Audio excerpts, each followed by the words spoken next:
Doctor रहमतुल्लाह कुरैशी साहब, थोड़ी सी आप क्योंकि आपका प्लांट टेक्सोनॉमी या आसान लफ्ज़ों में लोगों को समझाने के लिए प्लांट आइडेंटिफिकेशन का एक एक्सपर्टीज़ है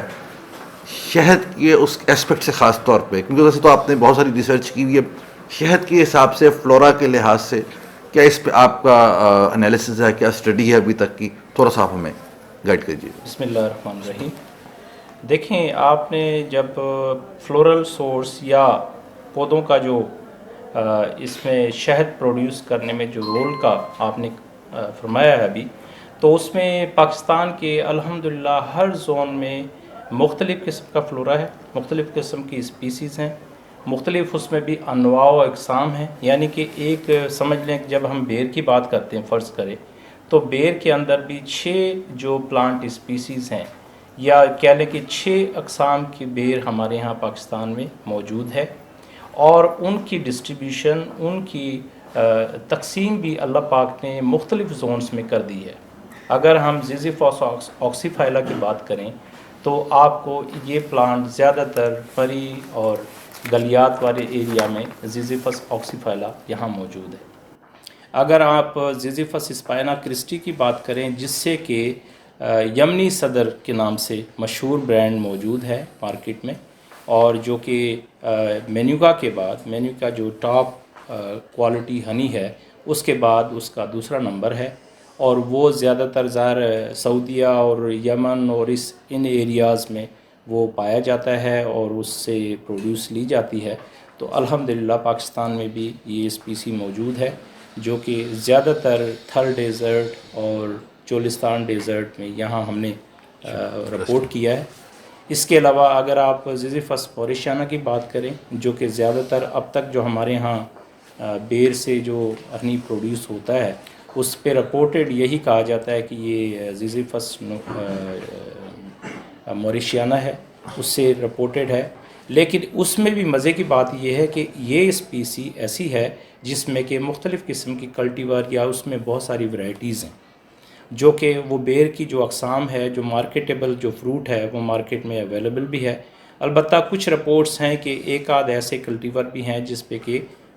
जो हनी फ्लोरा के रेफरेंस से वो नहीं, मक्खी उस पर नहीं जाती। लेकिन ये कि जो सिंध के इलाके में जो 2-3 अक़साम हैं, उस पे हमने खुद भी देखा है। जैसे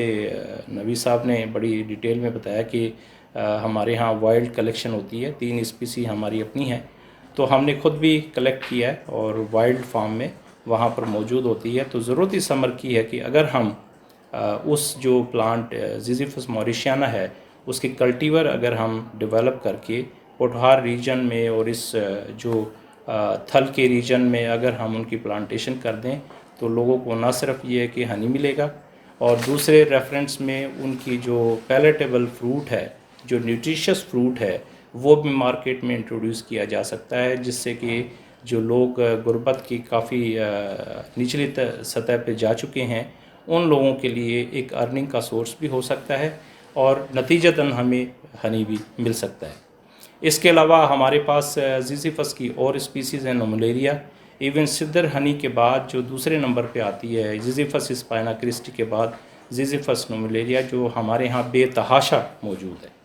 और उसका भी बेर किसी हद तक पैलेटेबल है, यानी वो भी लोकली सेल आउट करते हैं, लेकिन वो थोड़ा साइज़ में छोटा होता है, गोल होता है, लेकिन उसमें भी अच्छी क्वालिटी है उस हवाले से। फिर इसके अलावा अगर आप एकेशिया की बात करें, एकेशिया आजकल जो हमारे यहाँ जो इस रीजन में ज़्यादातर जो एकेशिया हनी जो मार्केट में मौजूद है, वो लिया जाता है मोडेस्टा, जिसको हम फुलाई कहते हैं। जबकि एक किकर को, जो हमारा जो देसी किकर है नाइलोटिका, और 2-3 और स्पीसीज़ हैं इसी के नाम से, इसी में बड़ी वेरिएशन है। मज़े की बात है कि वो जो हनी वहाँ से प्रोड्यूस किया जाता है, इससे कह लें कि 2-3 गुना ज़्यादा उसमें एक तो मेडिसिनल प्रॉपर्टीज़ हैं, क्वालिटीज़ हैं, और दूसरी बात उसका एरोमा बड़ा स्ट्रॉन्ग है। आप यकीन करें कि जब आप इन एरियाज़ में जहाँ पर ये किकर मौजूद है, अगर आप दरख्त के नीचे से गुज़र जाएं और उस पे फ्लावर मौजूद हो, मक्खी का एक भी मक्खी मौजूद ना हो, लेकिन आपको ऐसा लगेगा जैसे शहद का छत्ता कहीं लगा हुआ है, इसमें इतना स्ट्रॉन्ग एरोमा होता है। तो इस रेफरेंस से भी देखा जाए तो हमारे यहाँ बड़ी डाइवर्सिटी है। इवन मैंने ऑब्ज़र्व किया है, मैं ज़ियारत भी गया हूँ, तो वहाँ पर भी बर्बेरिस लाइसियम और बर्बेरिस बलूचिस्तानी का 2 स्पीसीज़ बड़ी आम तौर पे पाई जाती हैं। उसका फ्लावर भी बड़ा शोई फ्लावर होता है और नेक्टर उससे भी कलेक्ट होता है। तो हनी बी का जो फ्लोरा है बड़ा डाइवर्स है पाकिस्तान में। इसमें अभी नबी साहब ने पहले भी बेकड़ का भी जिक्र किया है, ओलिव का भी जिक्र किया है, और कैरिसा भी मौजूद है हमारे यहाँ, रूबिनिया भी मौजूद है। अब ये जो स्पीसीज़ है, ख़ास तौर पे रूबिनिया की अगर हम बात करें, ये एक्सोटिक स्पीसी है और ज़्यादातर रोड प्लांटेशन के तौर पे की गई है। अगर आप बालाकोट जाने का इत्तेफाक हो तो आपको साइड पे काफ़ी प्लांटेशन मौजूद है। लेकिन हमारे यहाँ बहुत सारी स्पीसीज़ हैं, यानी जो मेरी असिस्मेंट के मुताबिक, क्योंकि हमने वेजिटेशन और प्लांट्स की आइडेंटिफिकेशन ज़ियारत से लेकर सिंध का पूरा बेल्ट, फिर पंजाब, इवन आज़ाद कश्मीर में और केपी के एरियाज़ में, नार्दर्न एरियाज़ तक हम गए हैं। तो मेरा नहीं ख्याल कि कोई भी एरिया ऐसा है कि जहाँ पर शहद प्रोड्यूस नहीं होता। वाइल्ड फार्म में हमारे यहाँ ऑलरेडी मौजूद है,